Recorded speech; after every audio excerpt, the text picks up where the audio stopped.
Good morning, everyone. We are delighted to be here with you. This is a slot that opened up, and as we hear, the negotiations at this COP have been rather complex and difficult, and we are not sure how smoothly we are moving forward. On the sidelines of this COP, very interesting developments have been taking place.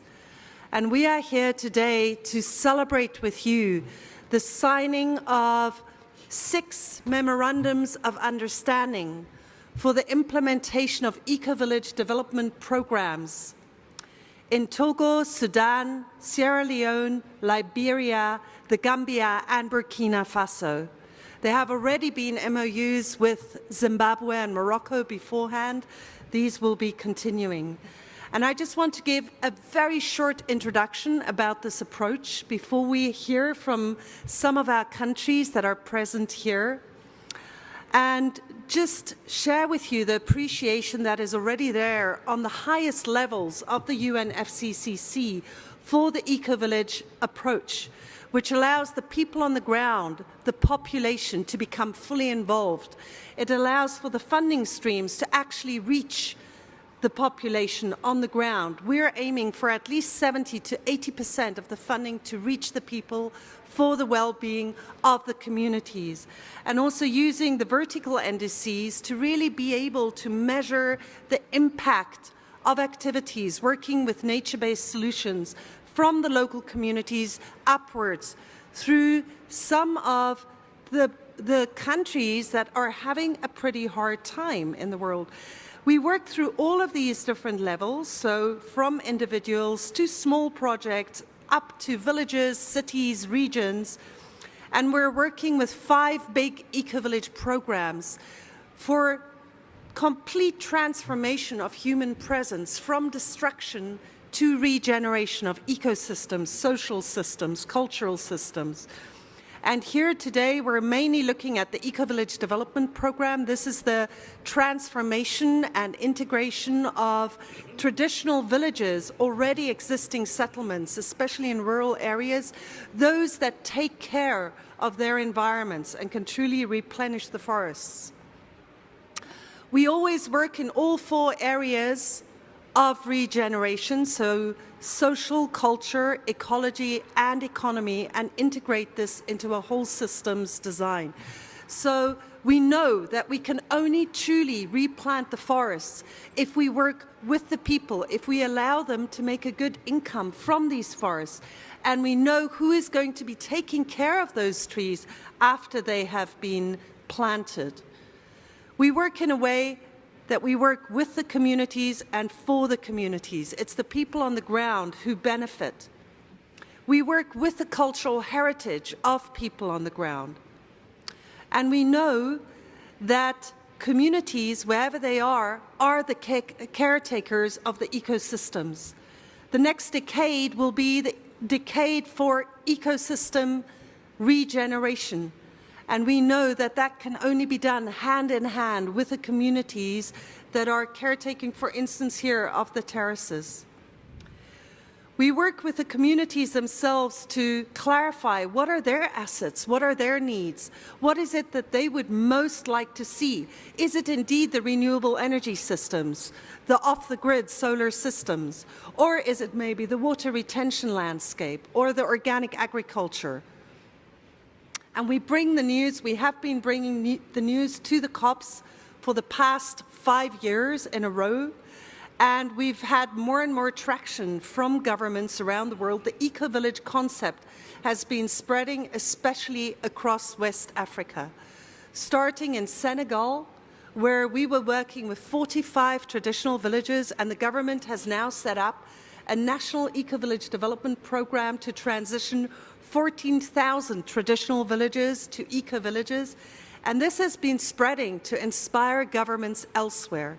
So the Ecovillage concept has spread to Rwanda, where the Green Villages program is already ongoing, to Tanzania, where the EU has started the implementation of an Ecovillage program, and now to many other, especially West African but also other African countries like Zimbabwe, Zambia, Congo are all on the way.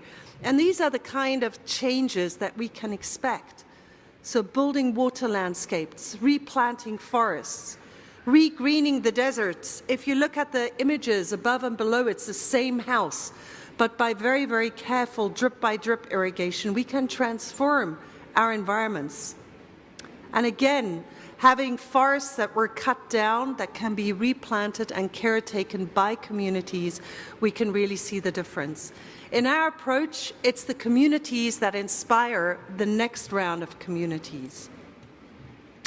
And we've already had a lot of research done, especially within Europe, which shows that if only 5% of the EU were to engage in effective community climate change adaptation initiatives, carbon savings would be sufficient for 85% of the EU's countries to achieve their 2020 emission reduction targets. This was research completed in 2017. The same research, this was universities across the EU doing this research, showed that it's very easy to replicate these solutions.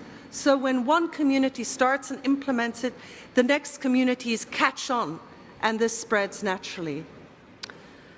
And lastly, we will be offering more information about these programs and these approaches also during the online summit, which will happen from 1 to 10 February in 2020. And we really invite you to dial into that. Last year we had 10,000 participants, many of them from Africa. This is a very good way to spread the news, spread the information. And this year we are anticipating 20,000 participants to this summit. But for now, I would like to pass it on to my colleagues here at the table. And maybe we can start actually by hearing from one of the governments that we just signed the MOU with. And maybe we start with Mr. Benjamin Carmore from Liberia. Please, can you just share with us why did you choose to sign an MOU, a Memorandum of Understanding, with the Global Ecovillage Network, and what are the hopes that you have for an ecovillage development program in your country? Thank you very much. Liberia, as you may know, developed a development agenda, and the development agenda is referred to as Propo Agenda for Prosperity and Development. One of the Propo Agenda has to do with power to the people. Power to the people, for our perspective, is how do we as a government provide those services that have been denied by the people for the past time. And we see the Ecovillage concept is a unique platform in working with the people, where the people form part of the decision-making process in terms of how do they manage those resources, how do they participate in those resources, and how do we ensure that these resources can improve their livelihood? How can we ensure that those communities have clean water? How do we ensure that those communities have energy? How do we ensure that the issue of food security is addressed?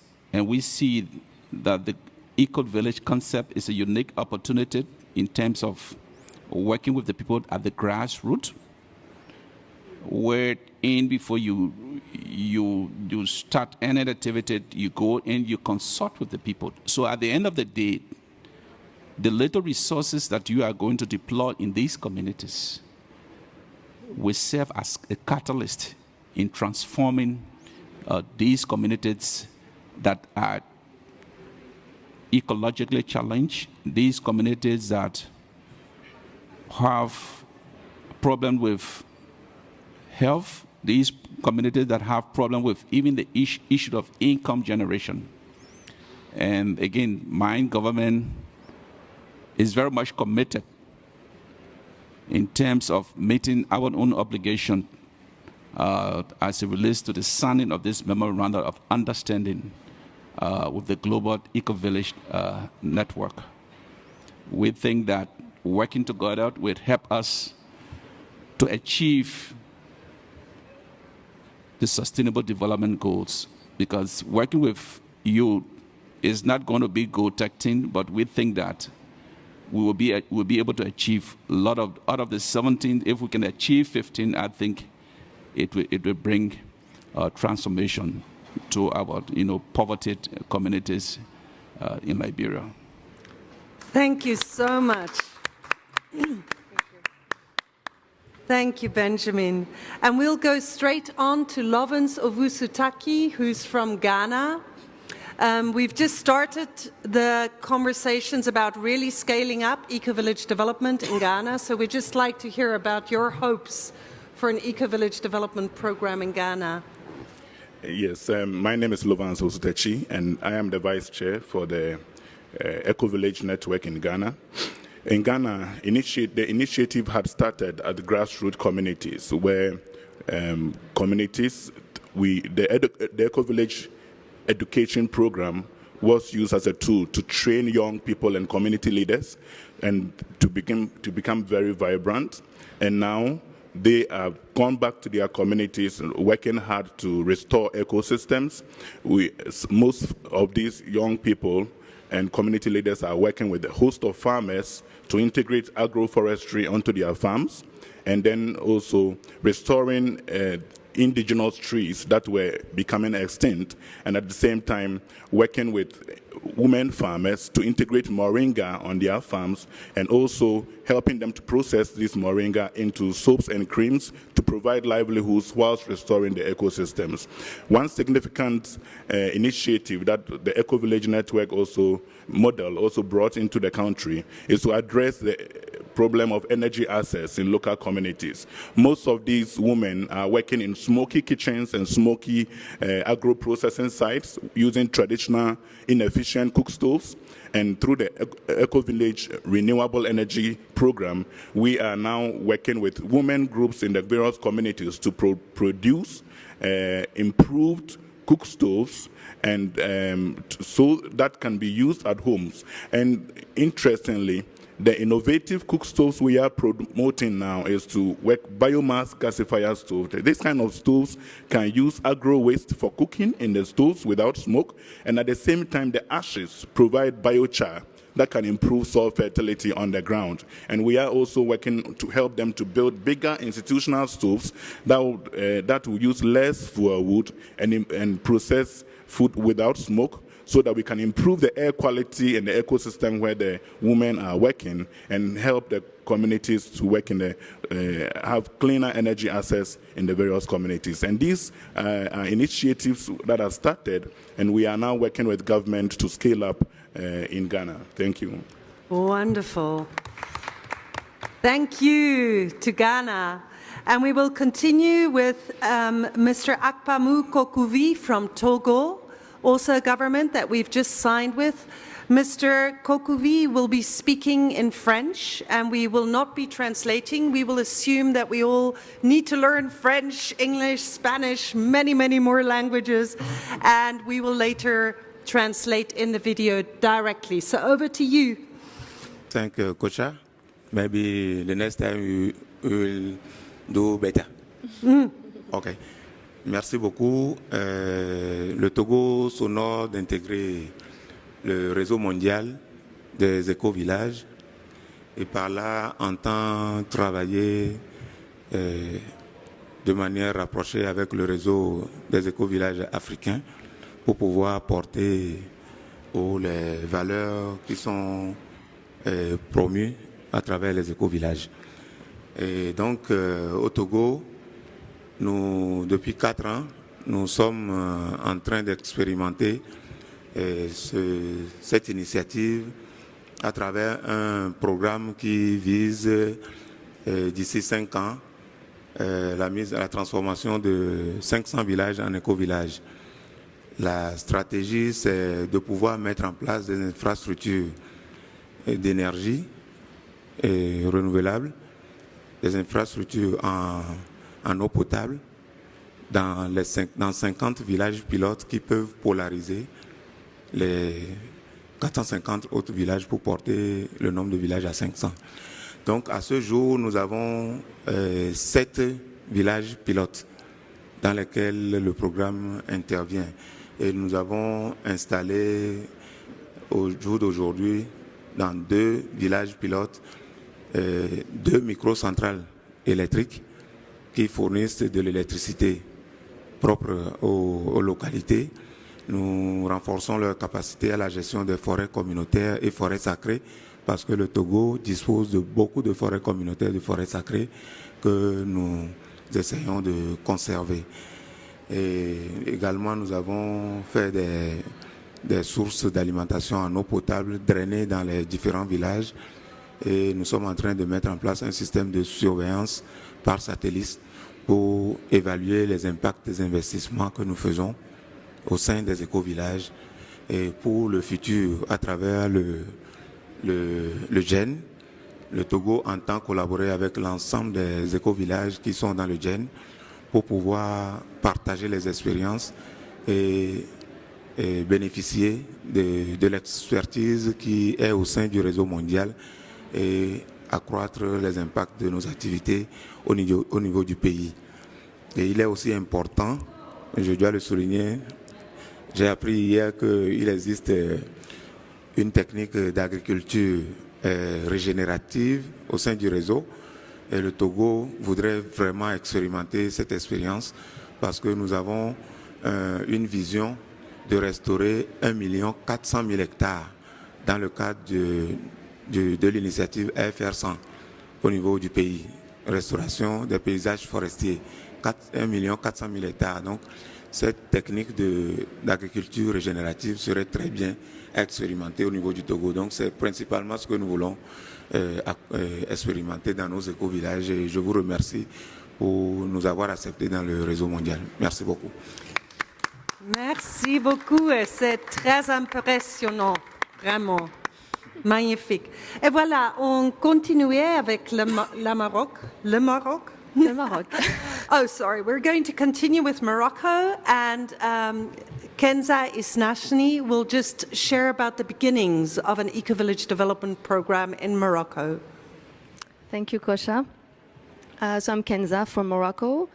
I live near Marrakesh, and I co-founded Marrakesh Organics. It's a learning center in permaculture and agriculture, agroecology, regenerative agriculture. And I think we'll be very happy to exchange our experiences. And with the Global Ecovillage Network, we're the main local partner. We started initiating the program in Morocco. We've been meeting ministries and local communities to implement the program. And I'm very honored also to represent the Global Ecovillage Network Africa. Africa is the most impacted continent by climate change, and we all know it. And I believe that Africa doesn't need to be saved. What we need is to protect its people, its cultural heritage, its land, and that's why we need to empower all the local communities. And I think that's in line with what the Global Ecovillage is doing on the ground. And I'm so honored to be part of this amazing work, and I think it's very important to have this to work toward this goal, a noble goal together, because there's this expression in Africa, we usually say on est ensemble, we are together, and I think that's what Ecovillage means to me. Thank you. Wonderful. Thank you so much, Morocco. Yeah, and last but not least, we continue traveling. As Kenza just said, we are together, and all of these programs have actually grown out of Africa. So Senegal was the first country to implement a national eco-village development program. And as we speak about this, I just want to say that we're also starting implementing such programs now in Germany, in Scotland, in Spain, in Armenia. So this is really a place where the rest of the world can learn from Africa. And this is the hot spot for community-led change. So, thank you to these governments. Thank you also for every time when we meet governments who are really working for the good of their people, it heals something in us, because that is what we need at this time. So we go to another government that is really doing the best they can for their people, Sudan. And Mr. Ala Yousef will just share briefly about the program starting in Sudan. Thank you. Good morning, everyone. I'm Ala Yousef from Sudan delegation. We are very happy to have a partnership with the Ecovillage. We have been starting the meeting since COP25 in Poland, and we think that the way that Ecovillage work in combating the environmental degradation and so on is that exactly the way Sudan is being needed in order to fight poverty, to implement the SDGs, and to combat the climate change, the impact of climate change. We certainly that the partnership or the memorandum agreement came as we are celebrating the revolution of Sudan, and we are very happy to have this particular partnership with Sudan in this particular moment in order to find the best ways that our people they need it in terms of saving the ecology, in terms of working the livelihood system of the people that they highly been affected throughout the 13 years of dictatorship, in terms of reserve the culture and protect the culture itself from the issues that came with the conflict and so on. And I do believe that the work with Ecovillage would be the key fact in order to find the peace building and the sustainable situation in Sudan, as the project that Ecovillage has been working with is exactly that the people of Sudan is being needed throughout in the soon future. Why is that? Why we need to work with Ecovillage is because Ecovillage support the ecology, where we can protect the environmental degradation. Why we need to work with Ecovillage? Because Ecovillage is work as a network, so we can share experience in terms of social effect, in terms of sharing experience in terms of economy. That we can find a similar project in different sides of Africa. So I think Ecovillage is the best way in order to address and to work in the issue of climate change in a special way. Why? Because we know that the negotiation is not moving forward. We need to make an action on the ground. Our people, they just highly need it in having an action in this particular moment. So we need to work on ground. The negotiation had been moving. This is COP25, and while the people have been here in the closing room and negotiation, our climate change, our environment is being moving backward.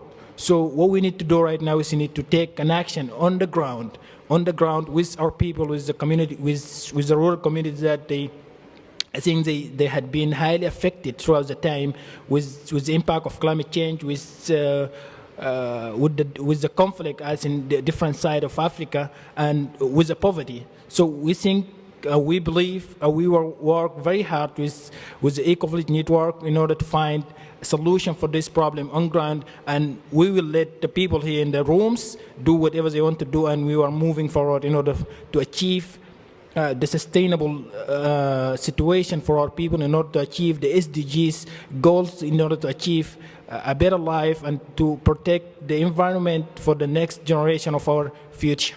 Thank you. Thank you so much, Mr. Yousef. And that is us for this morning.